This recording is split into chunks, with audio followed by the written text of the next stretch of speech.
கோடநாடு கொலை கொள்ளை வழக்கு தொடர்பாக மே 6ஆம் தேதி ஆஜராக ஜெயலலிதா உதவியாளர் பூங்குன்றனுக்கு சிபிசிஐடி போலீசார் சம்மன் விடுத்திருக்கிறார்கள். விவரங்களோடு எமது செய்தியாளர் மோகன் இணைகிறார். மோகன், இந்த வழக்கு தொடர்பாக நிறைய பேரிடம் விசாரணை நடைபெற்று வருகிறது. தற்போது சிபிசிஐடி ஜெயலலிதா உதவியாளர் பூங்குன்றனுக்கு சம்மன் விடுத்திருக்கிறார்கள். விவரங்கள் என்ன? கோடநாடு கொலை கொள்ளை வழக்கை பொறுத்தவரையில் ஒரு பரபரப்பாக பேசப்படக்கூடிய வழக்காக இருக்கிறது. சிபிசிஐடி தனிப்படை போலீசார் தீவிரமாக இந்த வழக்கை விசாரித்து வருகிறார்கள்.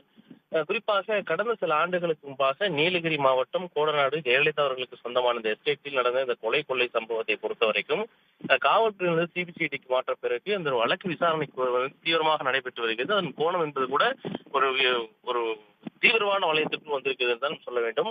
அதன் அடிப்படையில் சமீபத்தில் ஜெயலலிதாவினுடைய முன்னாள் வழக்கு மகனாகக்கூடிய சுதாகரனிடம் போலீசார் விசாரணை நடத்தியிருந்த நிலையில் அதனைத் தொடர்ந்து வழக்கினுடைய மிக முக்கியமான குற்றவாளியாக பார்க்கக்கூடிய குற்றம் சுமத்தப்பட்டிருக்கக்கூடிய சயான் அவரிடம் சமீபத்தில் விசாரணை நடத்தப்பட்டது. அதனைத் தொடர்ந்து தற்பொழுது பூங்குன்றன் ஜெயலலிதாவுடைய முன்னாள் முதலமைச்சர் ஜெயலலிதா அவருடைய உதவியாளராக இருந்த பூங்குன்றன் அவர்களுக்கு சம்மன் அனுப்பப்பட்டிருக்கிறது. வருகிற மே மாதம் 6ஆம் தேதி ஆஜராக வேண்டும் என்று சிபிசிஐடி போலீசார் சம்மன் அனுப்பியிருக்கின்றார்கள்.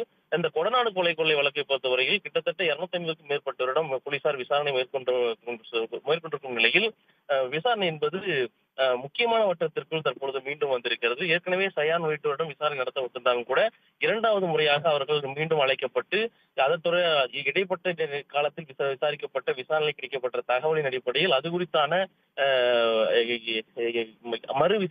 மீண்டும் ஒரு விசாரணை என்பது நடத்தப்பட்டது. அதன் அடிப்படையில் தான் தற்பொழுது பூங்குன்றன் ஏற்கனவே விசாரணை நடத்தப்பட்டதால் கூட மீண்டும் அவருக்கு சம்மன் அனுப்பப்பட்டு விசாரணை என்பது தீவிரப்படுத்தப்பட்டிருக்கிறது.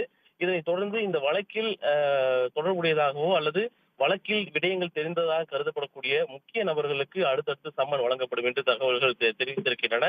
இந்த கொடநாடு கொள்ளை சம்பவம் நடந்திருக்கக்கூடிய சூழலில் அங்கு இருக்கக்கூடிய விடயங்கள் நகர்வுகள் குறித்து எல்லாம் ஜெயலலிதாவினுடைய உதவியாளராக இருந்த பூங்குன்றனுக்கு தெரிந்திருக்கும் என்ற அடிப்படையில் போலீசார் சம்மன் அனுப்பியிருக்கின்றார்கள். அவர்கள் மே 6ஆம் தேதி அவர் ஆஜராக வேண்டும் என்று தெரிவிக்கப்பட்டிருக்கிறது. அவர் குறித்தான என்ன கேள்விகள் எழுப்பப்படுகின்றன, அது கேள்விகள் கிடைக்கக்கூடிய சாரம் என்ன என்பது குறித்தெல்லாம் அது அடுத்தடுத்து தெரிய வரும்.